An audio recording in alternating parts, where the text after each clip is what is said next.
So for those of you who don't know who Max Igan is, he has a YouTube channel called The Crow House and a Facebook page, and he's just a very awake, aware individual who has hundreds and thousands of followers because his message is really truly about waking up to the government and empowering ourselves and to see what's really going on. And he does a weekly podcast that he puts his heart and soul into. And so I was really honored to spend the day with him and interview him. So while the rest of Los Angeles was watching the Academy Awards, I took him to my favorite nature spot. And I thought there would be so many things I could talk about, so many questions I could ask. But then that whole question and answer thing can sometimes just seem so programmed and rehearsed. And it turns out maybe just being in the moment and sharing who he really is better than an interview. And I think I was right. Very often they just want someone who is willing to listen. They just want an ear to hear what they have to say because they just want to feel that they have some value. I just want to feel that somebody actually cares about what they think and about what they say. And very often you'll be surprised at the amount of healing that you can give someone by just being there and just being someone that they can talk to and just developing the skill of actually listening. It's a powerful thing, folks. It may not seem like it's powerful because you're not offering some wisdom or you're not offering words or you're not actually feeling like you're participating, but you are. Those are some wise words. And what I realized is that sometimes when you have a plan, like you want to interview somebody, and it just doesn't feel like the thing to do, maybe you should just be with them. And like Max says, listen and be in nature and maybe create and play the guitar. And of course, look at chemtrails. I mean, come on, I can't help it. They're there. Oh my God. So why do people not notice that some of these planes do this and others don't? Well, because they'll say that plane right there is flying closer to us. You can even see it's Southwest Airlines. But the other planes are way up higher in the sky where there's, I don't know, where the chemicals turn to magical rainbows. This is the saddest verse, and then we're gonna go. I can only see your legs. It's not sad when you tell me it's sad. It's not sad if I tell you it's sad. Yeah, it is. I'm gonna make you cry. And one of the coolest things about being in the moment is letting the creativity flow, especially when you're with a musician like Max. Did you even know he was a musician? By the way, a musician way better than me. And you play a crappy song, well, he's not going to be able to resist to take the guitar and do a better job. You're from Australia. If I were to go there and hide in the tree right now, you might feel like you're back at home. I kind of doubt that, No, if I just got it behind a bush, just like this. But you can look, Matt. You can't see my face, but look. Does that look familiar? Oh yeah, absolutely. Oh, yeah! Charlie, want to shake your tree. Love it, love it, love it, love it, love it, love it, love it, love it, love it. Love in town, man, now lots of chemtrails in the sky. 'Cause they were spraying. People call me the space cowboy. Woo, woo. Some call me the gangster bug. Say I'm doing you wrong. Yeah, why you doing me wrong? I can't sing in this key. I can. Yeah? That's why I got a capo. That's the way to play it though. But that's why you're almost to the chorus. That's like taking a woman halfway there and then going, gotta go, or you falling asleep. Up to you're the prettiest thing I ever did see. I don't know how you could forget that part. Some people call me the space cowboy. Some call me the gangster of love. Gayest of love? Gangster of love. Oh, gangster. Right here, right here, right here, right here, y'all. Play my music in the sun. I was trying to do harmony. I'm a joker. I'm a joker. I'm a smoker. You're the smoker. Midnight joker. You don't want to have no one.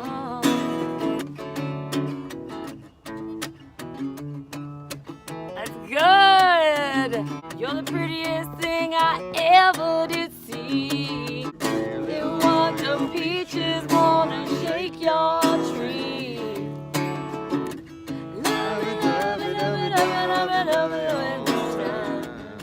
I'm a picker, I'm a grinner, I'm a lover. I'm a sinner, I'm a joker, I'm a smoker, I'm a midnight toker.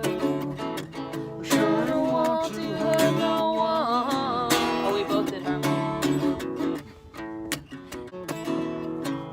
Today's Academy Awards down there. Very impromptu. I really watch it on TV if I really cared.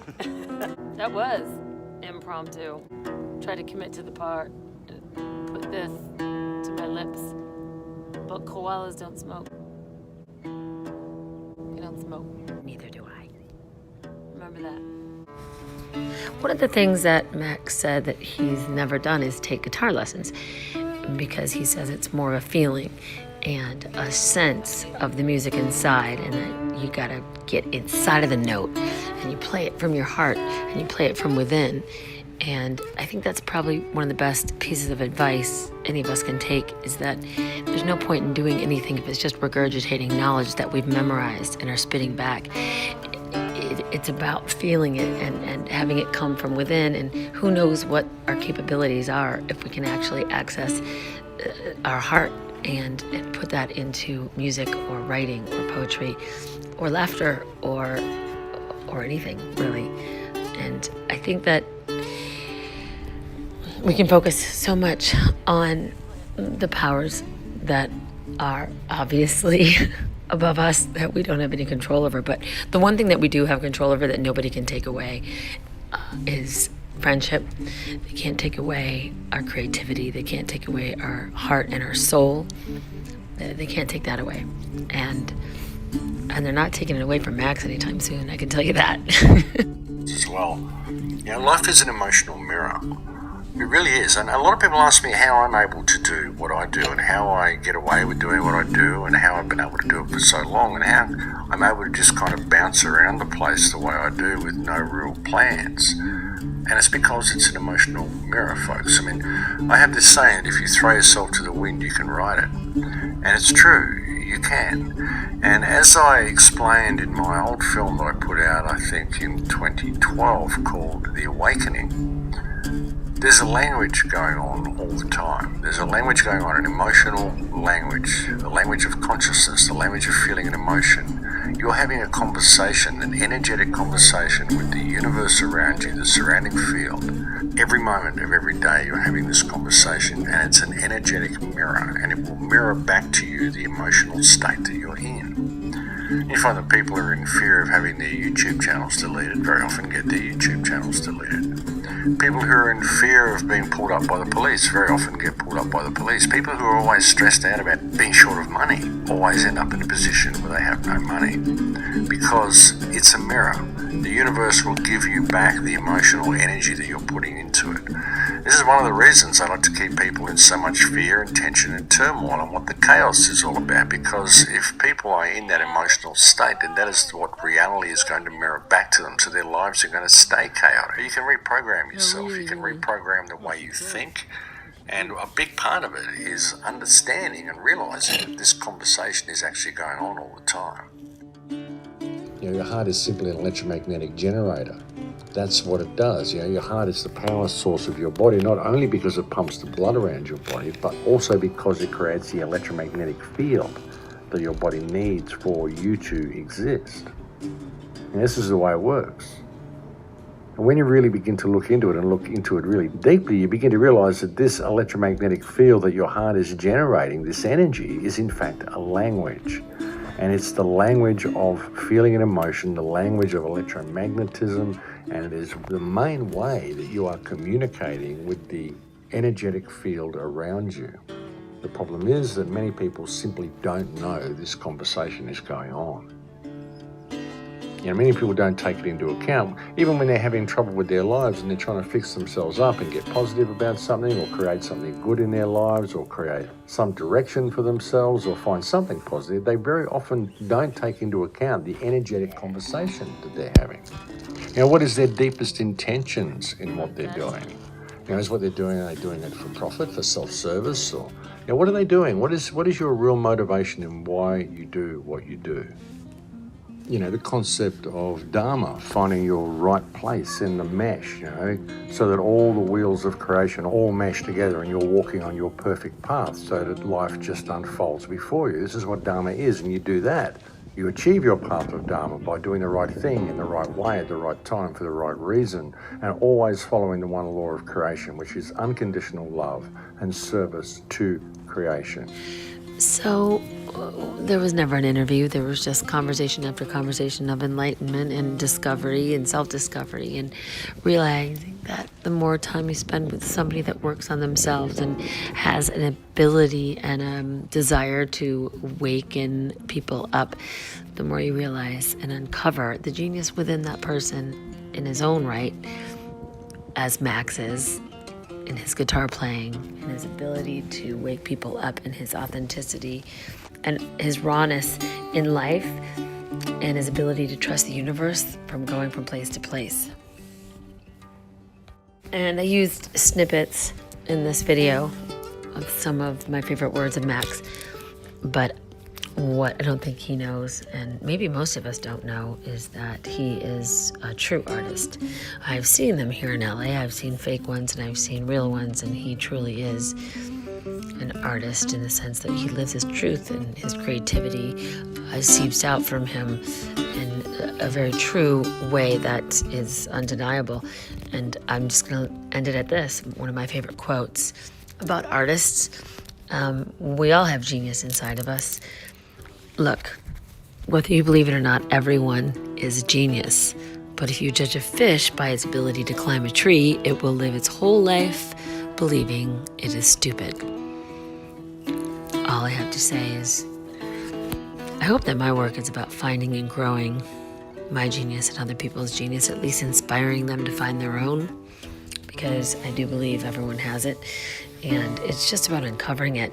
It's like when you're, not that I've ever, carved a statue, but apparently when you chip away, sometimes the angel is underneath the stone waiting to be freed so he can take off and fly. I think the actual quote is, "I saw the angel in the marble and carved until I set him free." And that was Michelangelo, by the way.